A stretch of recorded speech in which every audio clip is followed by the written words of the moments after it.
We're live.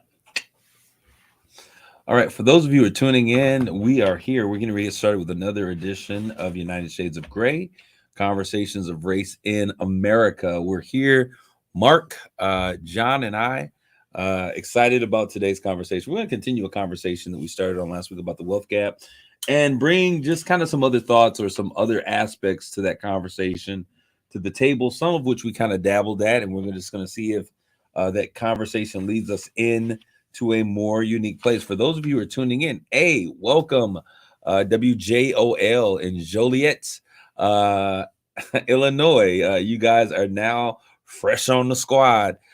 So we're excited to have you guys as we have this wonderful conversation. So let's get started. Need your headphones? And probably not that.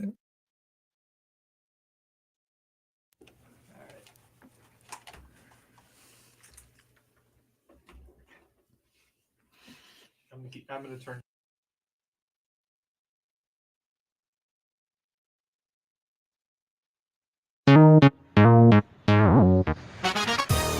Welcome to United Shades of Gray, Conversations of Race in America on WSGW. Now, here is your host, Kareem Bowen. Well, good evening, ladies and gentlemen. Welcome to another edition of United Shades of Gray, Conversations of Race in America. Thank you guys for tuning in once again this week. We're excited to have this conversation. We have in the studio with us the producer of the show. It is John B. in the place to be. John, I need you really quick just to introduce yourself to those who are listening, those who are a part of the crew that has been that we started with here.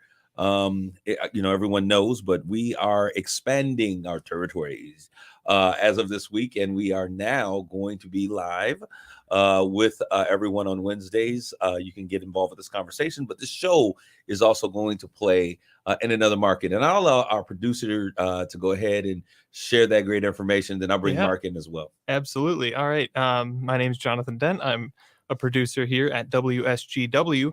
But recently we've been in talks with WJOL down by Chicago in Joliet, Illinois. And we're very excited to be sending this show down to them so that they can enjoy it and get involved on these great conversations that we're having. Welcome to it, everybody. All right. Thank you so much. And his name is John B. That's his radio name. He's got to have, his actual name, his name that's on his birth certificate. But then we also have to have his radio name. So we have coined, Mark and I have decided he is John B. in the place to be. And I also have with me, also in the studio, my main man. He is he is Robin to my Batman. We are superheroes. I like my Robin. Super friend. Yeah. With us, we need today. A Catwoman, though. I think we need a Catwoman in here. Not me. Now you would never fit the suit anyway. Probably not. No. All right, but we have Mark Bassett here, who is my co-host. And has been. Mark, I don't know how long has this the beginning of the year, roughly. I think it seems like so much longer, and I think it's just because we've been my new career. Radio co-host. He's the radio co-host.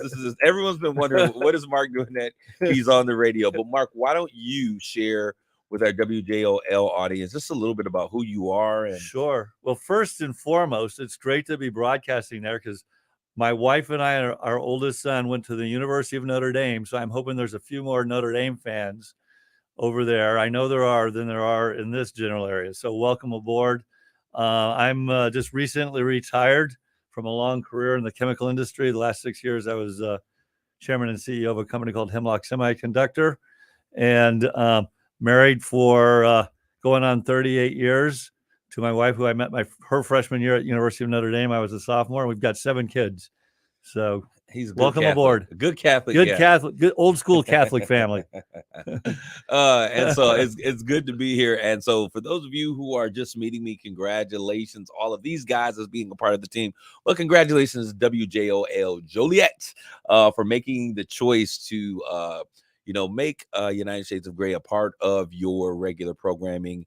And I'm excited about it. So my name is Kareem Bowen, and I am the host of the show. I cannot even remember when we started. I can't remember if this is going on 2 years, but it has been actually 2020. Now that I remember, my mind is coming to me. My faculties are starting to arise. But it was November 2020. So this coming November actually marks 2 years that this show has been on air. Time flies so fast.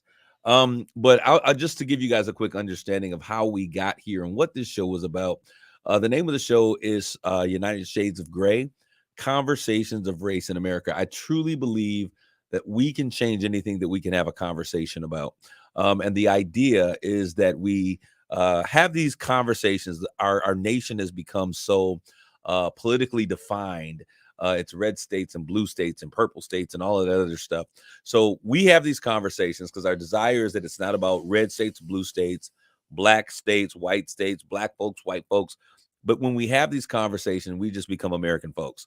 And so the idea is that eventually, as we have these conversations, we would find a place to agree and we can finally become United Shades of Gray. Wow, that came out really well. I wasn't sure if I could get it in. But this show was started as a response to a lot of the cries for social justice and all of the things that happened in 2020. There's another show that we have on a sister station here in Saginaw, KISS WTLZ, which is called Straight Talk with Kareem Bowen, where we talk with communities about what's happening in urban America. And so I said, let's have those conversations with more people to get more people involved so that we can begin to engage. And we've got to be able to have those conversations that ruffle our feathers sometimes because they get us thinking.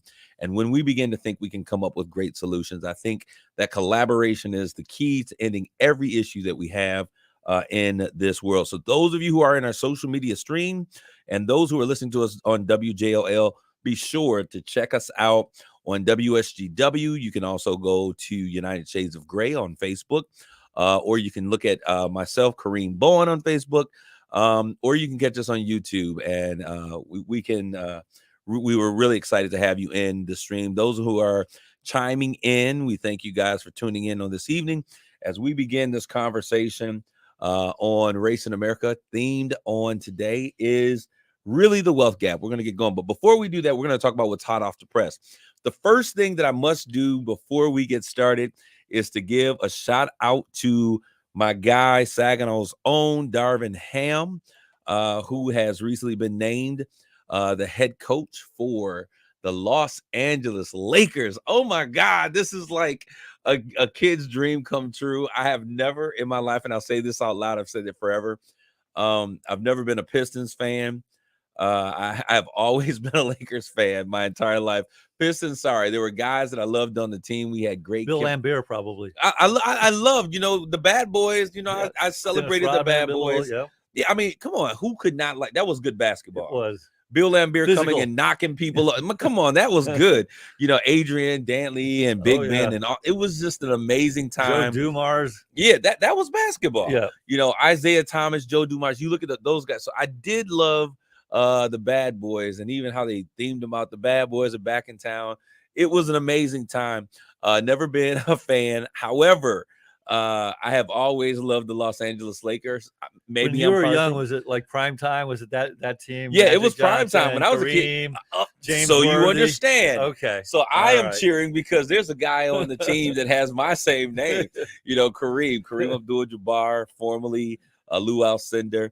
And so I was excited. So to see one of Saginaw's own, someone that I know very well, and a family that is such a key part of what is happening here in Saginaw, to see someone like him, and all of the other talents that have come out of Saginaw, but to see someone come and stand in the stead of head coach of what I consider one of the finest basketball programs in the NBA, I think it's amazing. So it's going to be a great shout out to Wilmer Ham McZ, his mom. I was watching her on an interview on the other day, and she was just, that's my baby. Any of you know who his mom was? She was the first African-American mayor in the city of Saginaw as well. So he comes from good stock, and we're excited about this. Draymond Green is out there playing for another championship out in the Golden State with the Warriors. And so this is an exciting time to be from Michigan, and especially a small town like Saginaw. Who would thought, right? But we want to continue on. For those of you who are listening, I see those guys out there: Rebecca Townsend Guards, Jeffrey Bulls, Terry Reed, Annie Baber. The regulars. These are regulars, and they're coming in. We want you guys to like and tag and share this conversation with those who are coming in. Also, so as we said earlier in the pre-show, for those who are listening, this show now is going to air on 1340 a.m. In our Chicago market with our sister station there, which is WJOL. Help me out if I get this wrong. This is Joliet, Chicago, which is just out of it's the suburbs of Chicago, actually, just outside, probably 30 minutes outside of Chi-Town. Chi-Town. If you guys are out there and you've ever seen Black Ink Chicago, one of my favorite movies out there, but southwest side of Chicago, it's going to be exciting. We want to welcome them in. And hey, we want you to just get right involved with what's happening. We talked about the purpose of the show. Anything else you guys think we need to add before we move on to the next thing as we welcome this new station? I'm excited that we have this. You called me like, yo, did you know? So what were your thoughts when, I mean, you've been on the job. For those of you who don't know, John has been on this job all of what? 2 weeks. 2 weeks? 2-3 weeks. Yeah. I think he's the good luck charm, Mark. So Hey, hope so. Yeah, he's a good luck charm. He comes in and things start happening. So we're gonna keep you around for a little bit. But I want to just give some other things that were hot off the press. In Lawrence, Kansas, and I never heard of Lawrence, Kansas, but I did see this. It was something I saw on social media, and it made me like go and to pull up the article on it. But there was this guy, his name was Tom Westerhaus, and he jumped a 6-foot fence to get to a 4-year-old autistic child. I guess he must have been in his backyard. And the kid, you see the kid, because all of this was recorded on, what do you call it? The security cams. Security footage. Yeah, so security footage. And so the kid, you see him walk out and looks like he like jumped directly into the pool, but he fell into the pool. This guy sees him. He jumps over a 6-foot fence, comes over, pulls the kid out of and this is all recorded on this surveillance footage. Pulls him out, does CPR on him, and he resuscitates him. And I think him and he had a 6-year-old son or 8-year-old son or something of that nature. But now this guy is kind of like the neighborhood hero because he was able to use some tools that he learned 15 years ago, CPR, to save this kid's life. Are you guys CPR? Do you guys have CPR and all that other stuff? I got trained. I wouldn't trust myself to try it, to be to be honest. So. What about you, John? Yeah, I'm CPR and first aid certified. Are you current? Yep. You are. I have to be. We're in good shape then. I've been working at a school, and I think even after I'm done working at that school, I'm going to keep up on that because that's a good skill set to have. When I was right out of high school, I remember getting certified because I was working at Haithco, and I was the ranger, and we had to go through the life-saving, the BLS, and all that other stuff. And so I was pretty proficient in it, and I kind of kept it up since I was going in that direction. But man, it's probably been about 15 years since I've seen it. But I think it's something that we have to teach our kids, especially here in Michigan, because now, I mean, it's boating season, and these lakes and streams, we have great lakes with great shelves, but they drop off so quickly. So we got to make sure that we're having those basic life-saving support systems. Will be so great for many of us. Just a quick update. Now, we've been talking about what happened in Uvalde. I got that correct, right? Uvalde, Texas. We talked about this on last week. Yep. Mark, what is your thought about this hour delay? Because we talked about what happened on last week, but now these details are coming out. What do you think about this hour delay? I don't know what to think at this point because they can't get the story straight, obviously. But if they really did wait an hour, that just seems, crazy, obviously. I mean, one article I read, the federal officers were told to wait, and they actually decided they couldn't wait any longer. They just went in. Really? Is the last thing I saw, basically. Again, it's hard to keep straight what really is. I think they're going to have to do an investigation because there's just so many different stories of what really happened. I literally did read an article where the local officers told the federal officers not to go because they have jurisdiction there. And then the federal officers decided, like, we can't wait any longer. We're going in. Well, is that what you're hearing too, John?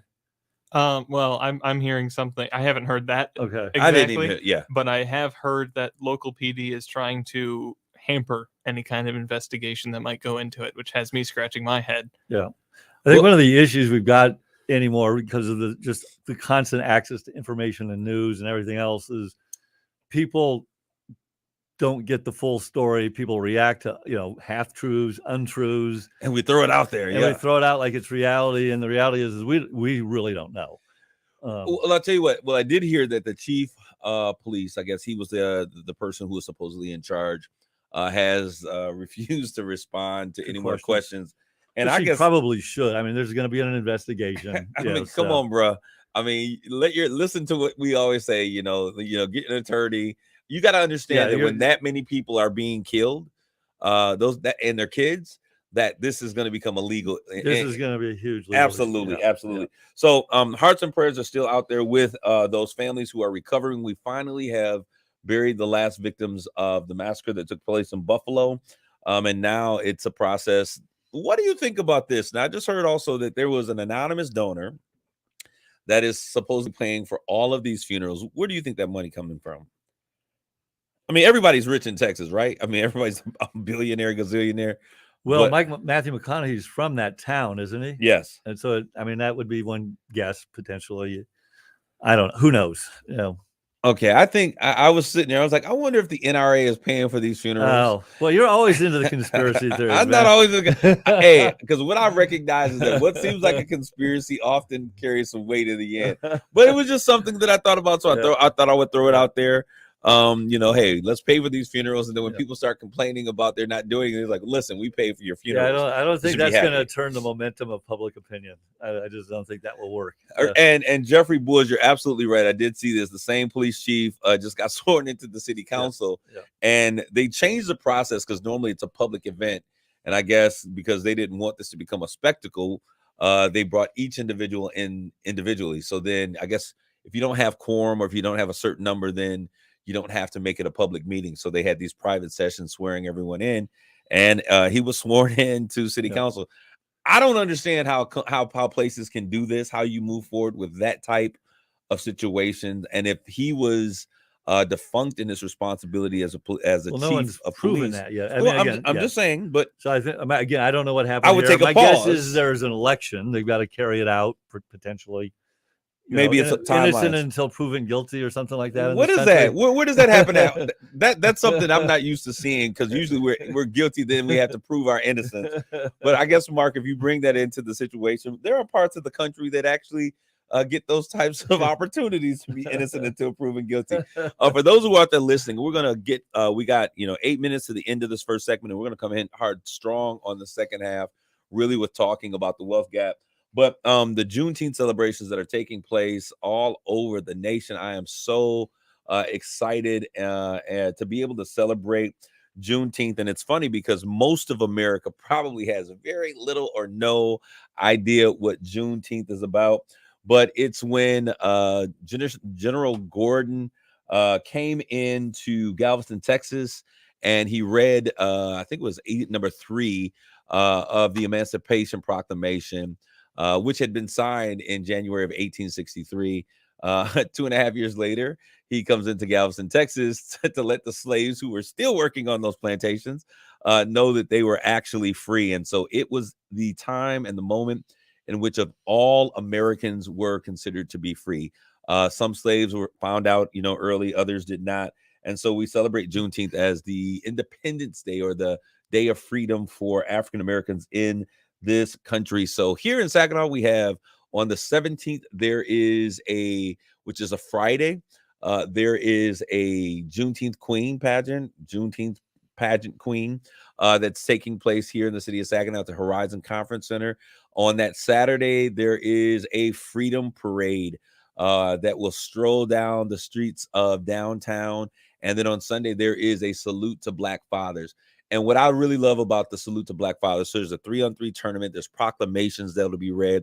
What I love about that is that when we look at the structure of slavery, a lot of that really destroyed so many African slaves that were male, and destroyed families, and their wives were taken.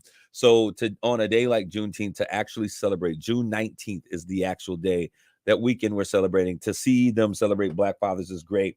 In Chicago, great things are happening. I want to get to one of these. It's called the Juneteenth Market, and it is a celebration of Black business. So there are all of the Black business, the entrepreneurs are doing pop-up shops and creating great opportunities to come out and to Where are they doing that, in Chicago? That's in Chicago. Ah, Yeah, that's yeah, a yeah. good idea. We should think about that in Saginaw. You know, when I Yeah. saw that, I Yeah. thought about you. I said, because this is something that you have been saying Yeah. for a long time, celebrating those businesses, because as we have talked about before, and you've said it a million times, entrepreneurship is so key to really changing the dynamics of poverty and changing the culture of poverty. So that's very important. Then there is an ITAV celebration, Village Fest. And this is really talking about it takes a village. That's what ITAV. There's an African adage or proverb that says that it takes a village to raise a child.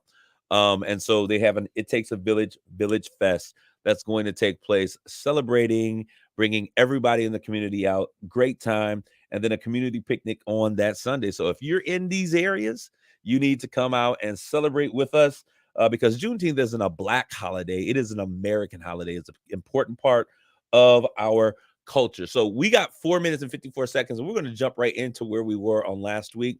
I think on last week, for those of you who are listening, we were talking about Bring This Action to Live Waves app. You know what, Andreas Parsley, I've seen your Live Waves app. You're a young entrepreneur. I've seen you having that conversation. Reach out to me, and we would love to be able to do some social media streaming on your app, Live Waves app. I think it would be a great idea. Thank you, Kevin Humes, for tuning in as well. But we were talking on last week, and we began the conversation on the wealth gap. And I think that we ended somewhere around, as we were talking about. Well, we got sidetracked on What did we get? Unions for a while. I shouldn't have said anything. I wasn't sidetracked on unions. That's where I stay. And as a matter of fact, some presidents of the Union Association reached out to me like, "Hey, we heard your show. Thank you for holding it down for the unions. For all of them General Motors babies that are out there, GM paid for my education and my high school and a lot of other things. And I know that they wouldn't do that in and of themselves, even though they used to call it Generous Motors. They did it because there were unions that were fighting on their behalf. So I'm thankful for that. But yeah, so we got sidetracked there, Mark. We did. But we were talking, I think the content of our conversation was that we were talking about the difference between capitalism. And I was making the statement that capitalism unchecked has built in it poverty. Poverty is a built-in process of capitalism, and how we have to keep checks and balance. I love capitalism. I think it's a great system. However, there has to be checks and balances. And often when those don't go according to how they should be, then we end up with great disparities in terms of wealth. You brought up another topic, which initially we were getting ready to go heads, and then I listened to what you were saying. I was like, you're absolutely correct. And you began to talk about corporatism.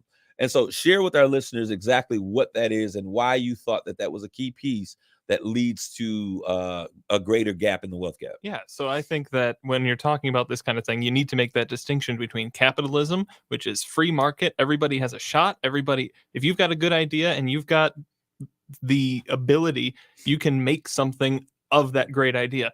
Whereas corporatism is large business and government propping each other up and working with each other. And when that kind of thing happens, you get a lot of ability of those big businesses to abuse the people that work for them. And it's a lot of times worse than the poverty inherent in capitalism, which is supposed to be a motivating factor. You want to get out of poverty. In capitalism, it is a motivational thing. Whereas when you're talking about corporatism, it is a fact of it, and it is crushing, and it is terrible. It's interesting because when we were talking about this and we were setting the conversation up, we were talking about how there was a period of time in which that gap was closing. And then we had, as I love to say, when we were growing up, we used to always hear the term Reaganomics, and that referred to trickle-down economics. And the idea was that if the rich, through capitalistic culture, were to do well, that they would then pass down that goodness. They invest in the economy, invest in a company. Basically, if you don't tax companies, there is high, they're going to reinvest, try to grow the company, invest in the company. That's the theory. And theory. But in reality, we did not see that happening. We saw a greater divide. But we were saying, and Mark, to your point that you were making before, that as we look at this wealth gap that exists now, and I'm going to get to your point, Jeffrey Bulls, who's out there, as we look at the gap that is increasing now, it's coming from the tech companies. And and we're running out of time here. But if you look at it, you've got a tech, just like the Industrial Revolution, you've got a tech revolution. And we, again, for the fans that weren't here last week, we may want to kind of just highlight, the kind of the general trend when we get back from that. So we'll do, we'll pick it up. We'll do a quick recap to make sure that people are able to get into this conversation, and we'll talk about what happened from kind of like the 60s, the 50s, 60s. Coming up to the 80s, and then now we see a resurgence of that same thing taking place, with the tech guys being the culprits for this increase of the divide right now. We want you guys to stick and stay and don't go away. As we always say here, United Shades of Gray. We'll be right back with more great conversation.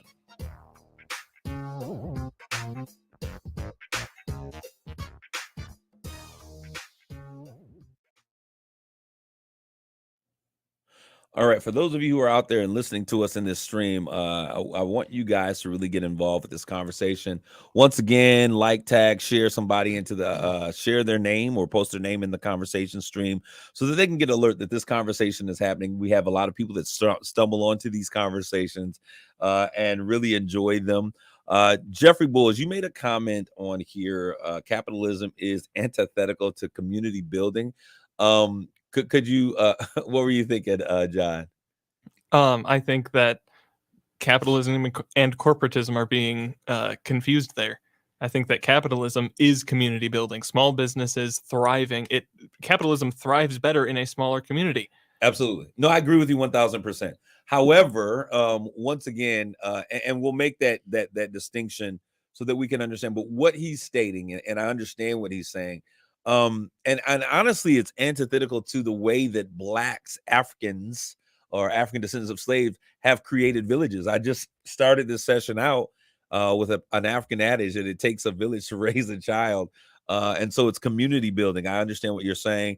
But once again, it is kind of like this. We got to bust the trust, these trust builders, and people who have monopolies over certain sectors. I mean, the issue is, I think there's too much power consolidated into too few people right now. And what happened? Absolute power corrupts what? Yeah. Absolutely. Yeah. So we're gonna get in. We're gonna finish that conversation as we get on air. Let's start the second half of the show. Did you need to take a break, or we're good? All right. Let's keep it going.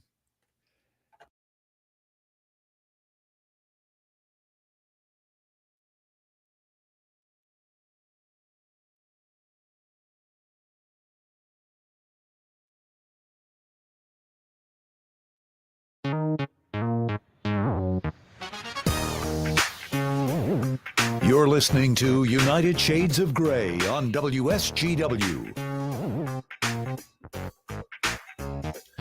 This is Kareem Bowen. We're back with the second half of United Shades of Gray, Conversations of Race in America. And we want to thank all of you that are listening to this conversation.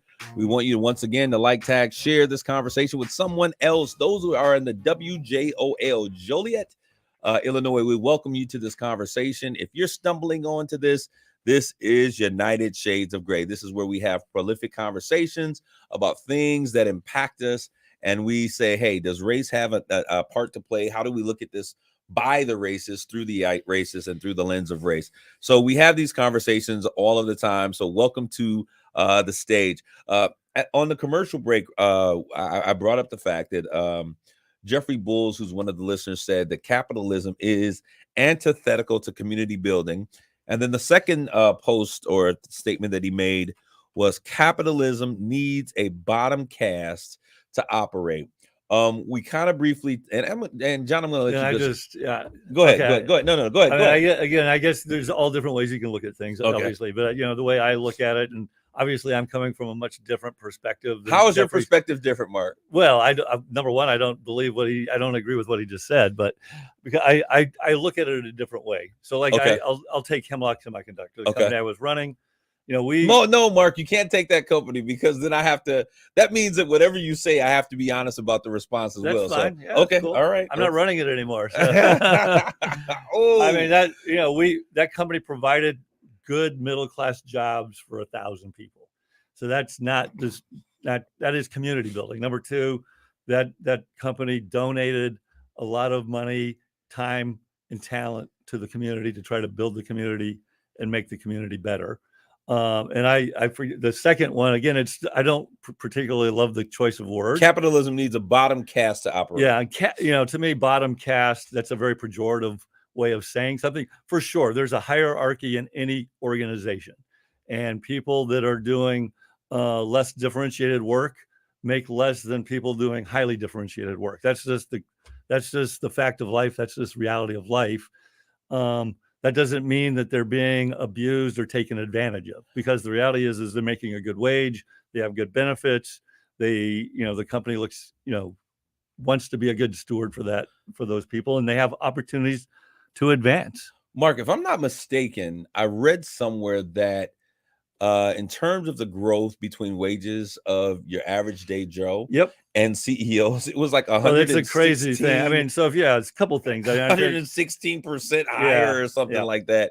I think that's an issue. I would 100% agree that so the CEO compensation, how it's grown relative to the average. But employee, that would feed into the conversation that Mr. Bulls is saying is like, okay, if you're looking at a 3% growth cost of living increase, or for your Joe Schmo on a job, and then a CEO is getting 116% growth, in terms of the growth of the difference in pay has grown that much. There's a problem there. So again, that's a specific issue of where the CEO's compensation over the last few decades has grown much more than that of an average employee. And I would agree with Jeffrey in that sense, that many of these CEOs are getting paid a ridiculous sum of money for frankly not doing a great job. Now, I'm all for, if you generate a lot of value for a company, you should be compensated accordingly. But I think, so we, back to the original thing there's been a few articles out there where the wealth gap is now as great, if not greater, than the beginning of the Industrial Revolution. Yeah, it's greater. Yeah. And the middle income families had grown for decades. And over the last, I forget what it was, I didn't relook at the article, the last few decades, it's actually started to decline, while the upper income group is actually continued to grow. So there's been this separation of upper income from middle income and lower income. And again, I've not done a dissertation on this, but my guess is if you've looked at it, again, manufacturing, which is what built this country after World War II, typically provides a lot of middle income jobs. A lot of manufacturing has been exported out of this country. And now what's left are less differentiated jobs, more manual jobs, and then more differentiated jobs. And I think, again, the other thing is where people have been investing in a stock market that has just gone crazy over the last few decades in reality. And so if you had money to invest in the stock market and you did, that's typically a middle income or upper middle income person. Their wealth from the stock market has grown a crazy amount. Okay. There's a couple of things. I want to start with, we got to roll the tape back, rewind. How many people are employed at Hemlock Semiconductor, Mark? About 1,200. 1,200. Yep. And so you're saying that there are about 1,000 middle-class jobs that are created out there? I don't have the definition of middle class in front of me. Okay, because according to middle class, the definition of middle class, I think that the range for middle class is somewhere between 89 and 129. Okay, so if that's the definition, it's not that many. Yeah. So it's probably half of it. Probably. Okay, it's labor. It is hard. It is labor. It's laborious labor, and there is a very real difference. Not only with Hemlock Semiconductor, but other companies that are out there between, those who are part of the administrative process and those who actually do the work. Well, time out. That's real running an organization, being an engineer, that's work. Absolutely. Yeah. So again, I think you're using terms to diminish or demean. I'm not trying to diminish or demean. I'm just reporting the facts. Okay. And the facts of the matter, and I get it. I mean, I am all for education. I have a bachelor's, master's degree. I understand the importance, and education has a value. But there is a very big difference in terms of not only the type of work. I mean, if you don't have a GED or an education or whatever, and you got to expect to be doing the grunt work. This is, if you've read the book Rich Dad Poor Dad, it tells you there's two types of people in this country, and you have to train and steer yourself, your family, your kids down one of those paths. And so you're either going to be the person who makes, who wages, who employs, and who manages, or you're going to be the person who is getting pushed around and taking jobs that are supporting the other portion of the world. And so I don't think there's anything wrong with that. But I don't think that I don't know if I would qualify those jobs or positions as middle income or middle class is what I'm saying. I think that they're not the poorest of jobs that we could have in the community, but certainly, you know, if you're making 15, 16 bucks an hour, 18 bucks an hour, and you're supporting a family, that's still a challenge in this country. Sure. And so I don't consider those middle class jobs. But, you know, what is middle class? And as we're talking about this, we're talking about the gap. The reason there's a gap is because there is a diminishing of what we consider middle class America. What are you going to say, John? I see your eyes lighting up over there. Oh, I just kind of to what Mark was saying. I think that it comes down to bargaining and having that skill set that you can market. People in engineers and people with the degrees that you're saying, they have a certain skill set, and that has inherent value.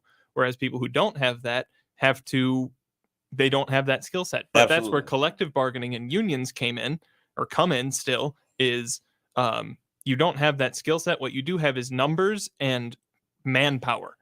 And that manpower, just as a CEO that would lead or navigate or run a company well, he should be compensated for it.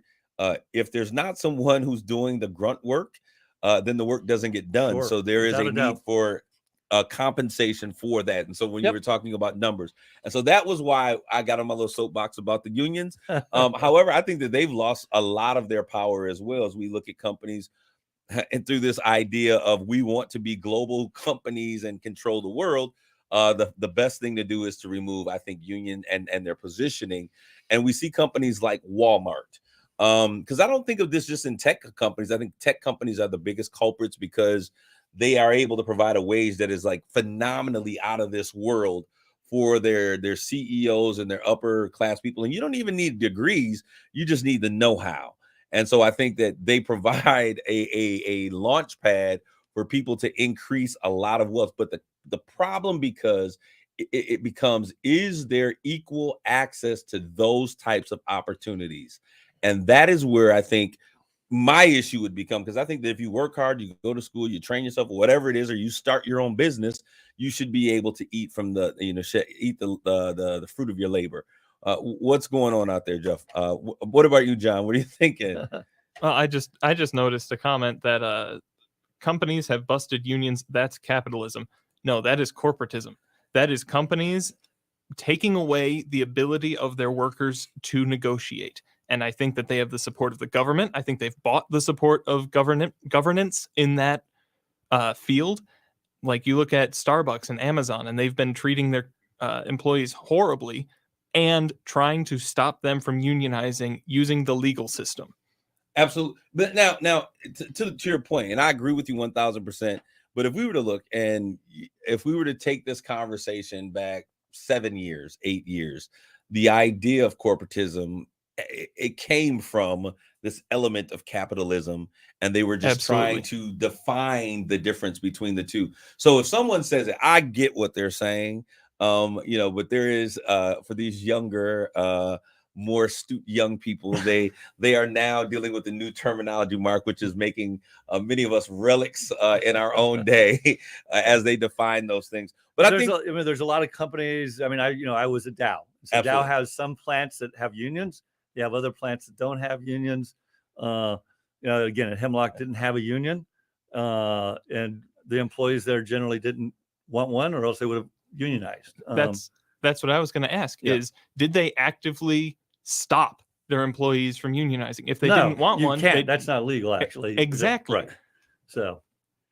So your point to that was what? So that's not what you were saying in terms of not that type of company. Is that what you're saying? No, I'm saying I was just wondering. I was genuinely curious about how did the company treat unions? Because a lot Well, of these big companies are I not wasn't treating. Yeah, I mean, unions again, well. I think when you have it, well, we're going way off topic again. But but go I ahead. think Well, I mean, typically when there's a I'll get us union, back. I'll get us back. Go when ahead. there's a union and a company, by nature, it's an adversarial relationship, which is unfortunate, I think. Mhm. And whereas where there's not one, there's not an adversarial relationship. So I've been at sites that Why is it adversarial if the union is there to represent the company and the company's the desire? union is not there to represent the company. The union is there to represent their employee base. That's what I meant. That's what I meant. payers. That was a mistake. Yeah. So that was a misnomer. The union is there to represent its employee base, and the It's company union is members. It's union members. exactly. Yeah. And the company should have in its DNA to take care of its employees. Sure. And I mean, I think I think that becomes why are they Well, automatically again, you'd have to adversarial? look at every case individually. But if you're running a company and a union makes an unreasonable demand, you're not just gonna. When you have a union, you've naturally set up a confrontational relationship. But why? Why do we see it as a confrontational relationship when what a union demands is that, listen, my kids need to, or my workers or union members need to be able to support a family. They need to have dental. I don't think they're negotiating over that, but generally speaking anymore. But that is a big thing. When you look at what's happening with General Motors and those families, they're taking away their ability to bargain, especially for those who are retirees. They lose those benefits as they go through. Why? Because corporations would prefer, even though the United States saved General Motors and these automotive companies, they didn't turn back around and save and profit share and do all of that stuff. No, they began to cut budgets. They began to send jobs overseas. And so unions have to have, if it's an adversarial relationship, I think it's one that is necessary for the average Joe to make sure. And as we have seen, there's a great disparity in terms of healthcare that was made so blatant in this pandemic that, between haves and have not. There are many people that died because they could not afford healthcare in a nation like the United States of America. So when I look at capitalism, yes, capitalism is great if you're the upper echelon of capitalism, but we have to be able to have checks and balances for those things. And whenever you do anything for someone who's on the lower echelon, half of the country is ready to call it socialism. It's not socialism. It's considered taking care and the welfare of your citizens. And I think that's an important part of our economic system. Cool.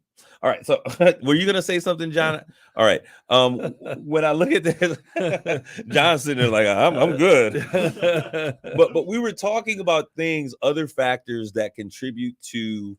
I mean, to me, it's back to how do we give people that come from disadvantaged background, how do we level the playing field a little bit? How do we begin to do that? Yeah. And I think one of those things is banking. And I have to use the term systemic. And I know you hate when I use the term systemic, Mark, but there are things that are systemic. They are in the systems that exist that are problematic for Americans. One of the things that I'll tell you this, and we see this happening, and it's the divestment in communities, usually under served communities or lower income communities. There's a great divestment in those areas where they may have had a General Motors and there was a Sears and a Walmart and all of these things. When there is a changing of the tide and someone leaves out, they pull those resources out. Okay. And so what happens? Property. So let me just so I make the audience, and I know what you're talking Absolutely. about. So like if General Motors closes a plant, is that what you mean? And then everything else kind of falls around it. Absolutely. Okay. All right. And I want to say this, Jeff Bulls, before we start throwing names and stuff out there, Mark is something racism denier. I don't think that he's a denier. No, I think that what it is, and let me handle this one. Yeah. I think that what it is that a lot of people don't understand things. And when you've had experience in certain things, and this kind of goes back to what I said to you earlier, if my back is hurting, I'm telling you my back is hurting, you don't need to give me a physical or to give me statistics and all of these things, except the fact that my back is hurting. I think that there are a lot of people who are well-intended, who have a desire, and he's put his money where his mouth is, just so you understand that. But I think that there are certain things that Mark just doesn't understand because this ain't where Mark come from. And we can't expect people to understand where we don't come from. So I think it's important for us to have these conversations, minus throwing names and things of that nature at them so that we feel comfortable having these conversations. And I love you, Jeff Bulls, but I'm gonna call it a spade, call it like it is. But the thing that I wanted to say is that when we look at that and we look at the divestment in these communities and we look at what happens, and we could use Saginaw as a great example. Mm-hmm. There was the great flight away from Saginaw. Why? Because they were not putting grocery stores on the east side of Saginaw. They were not bringing the Walmarts to the east side of Saginaw. What started, for my education, yes, was it what precipitated that, the closing of the auto factory? It was I mean, so if there's no employees or people with money, it's hard to have a store. Well, this is where I think that when we see those things, we are giving tax breaks that we could have made investments to keep people in certain places. Yep.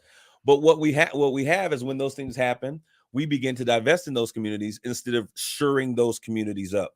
And so what happens is they lose services, there's a divestment there, and everyone leaves that community. And I think that at one particular point, when this concept of gentrification comes along, the idea in many cities is to get those people to leave, because then we get the money for free.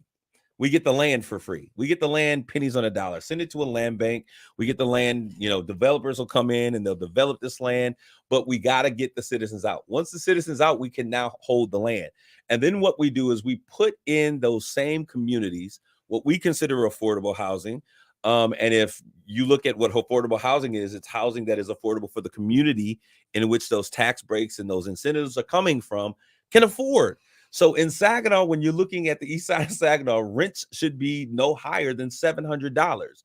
But if in our redevelopment of a community, our rents begin to be $1,100, $1,200, $1,300, we now disenfranchise a complete grouping of our community from being able to live in those houses. So guess what? So if I live in that area and I'm a renter, I am now pushed out of that community. If I live in that area and I own a home, as those rents go up, so does my property value. And so now, property value being a great indicator of wealth in America, we now see an increase. So these are the other things that I was saying that are so important for us to begin to take a look at, that also add to this great and this increasing wealth gap. Are you guys understanding what I'm saying? Yep. Okay. So we were talking about that, but let's talk about the role, Mark. And I know that you are really big on entrepreneurship. And you've invested in, we had Tayon, Monty Holland come on with the Tayon collection, and you're investing in him and helping that brand to grow. And they are in every major retailer around the world now, there where men's clothing is. And I think that's a remarkable story. We had him on. Tell me, in your perspective, because I know you're big on entrepreneurship, what role does entrepreneurship play in closing the wealth gap? Well, again, it's what by definition the wealth gap is. There's a group of people that have way more money than another group of people, Mm-hmm. and so the other group of people that have less wealth need to find ways to generate wealth for themselves. And one of the easiest ways, well, not easy, it's a hard way, but one of the ways is obviously through education, but another way is through entrepreneurship, because ultimately if you have a great idea and a successful idea that people are interested in, generates income, you raise yourself from where you are today. You actually then, as your business grows, you hire other people. And we had a discussion with your professor friend about nepotism. Ultimately though, people tend to hire Dr. Clark.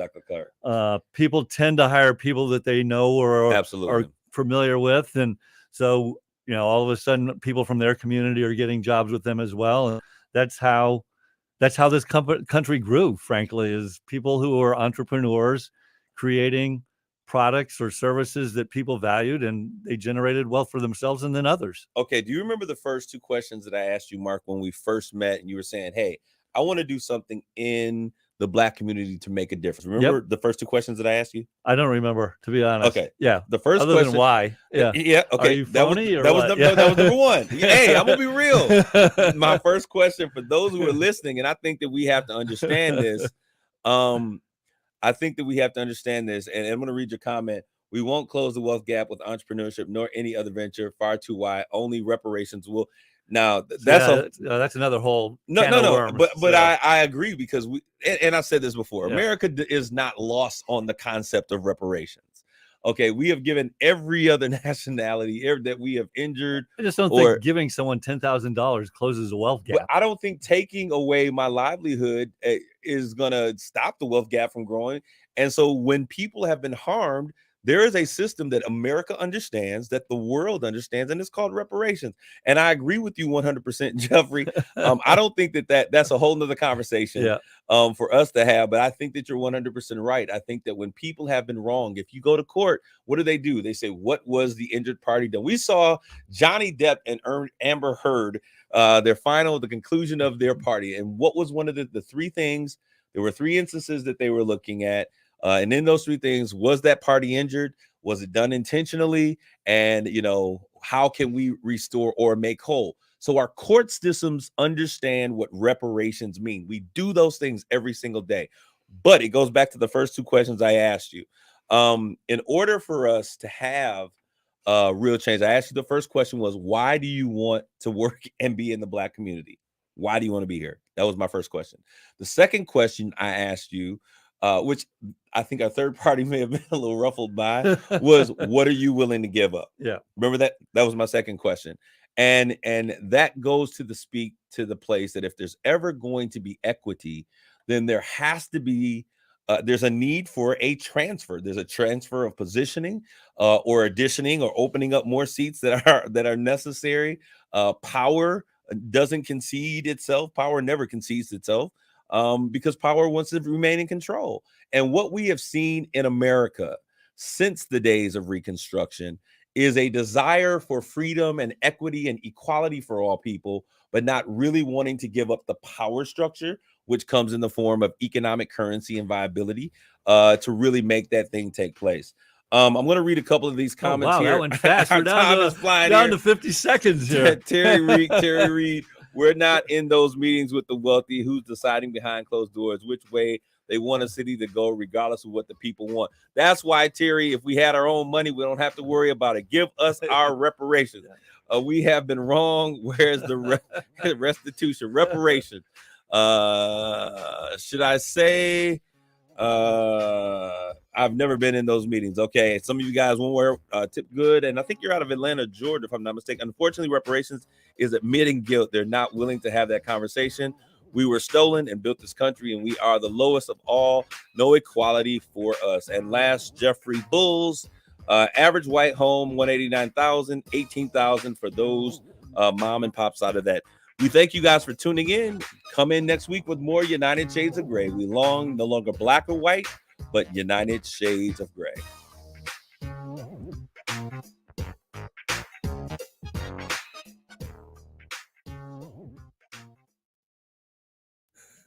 Guys, I don't know what happens, but the time flies so fast. What I do want you guys, and this conversation is very good. We thank you guys for tuning in, and those of you who are here, thank you, Honey Jador.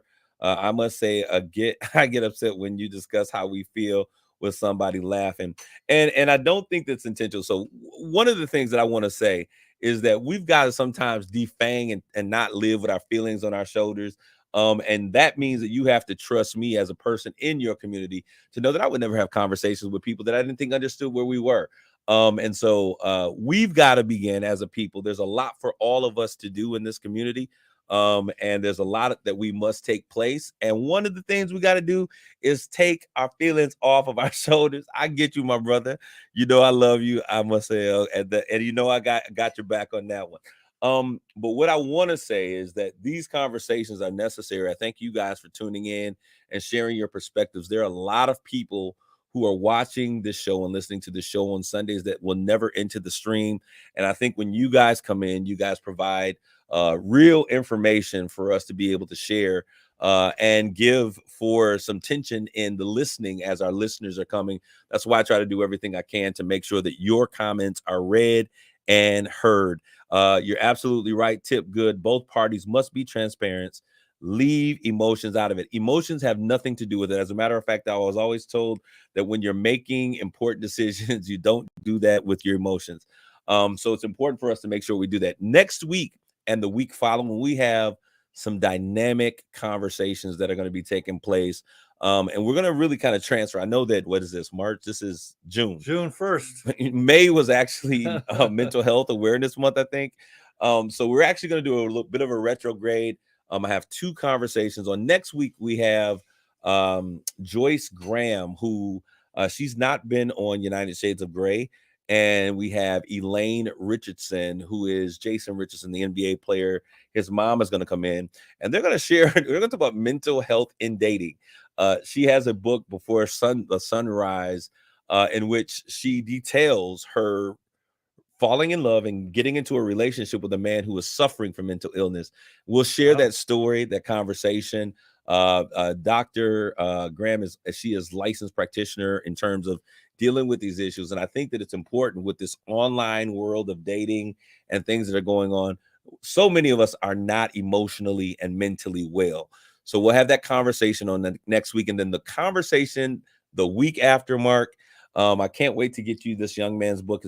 It's Making It Through the Storm, Life After Death. Amazing testimony. I'm going to share that with you all as well.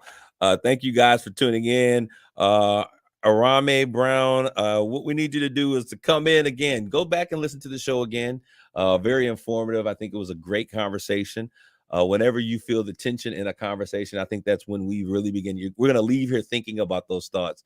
And that's what we want. We don't want to just have a conversation and walk away from it, but come next week and bring those questions, bring your points, perspectives, throw them in the chat, and we'll make sure that we address them as you say or share them. So thank you guys for tuning in today. John, Mark, great job today. We appreciate you. WJOL, we certainly welcome you to the conversation. You got a crash course in United Shades of Grey on today. Thank you guys all. God bless you. Grace and peace.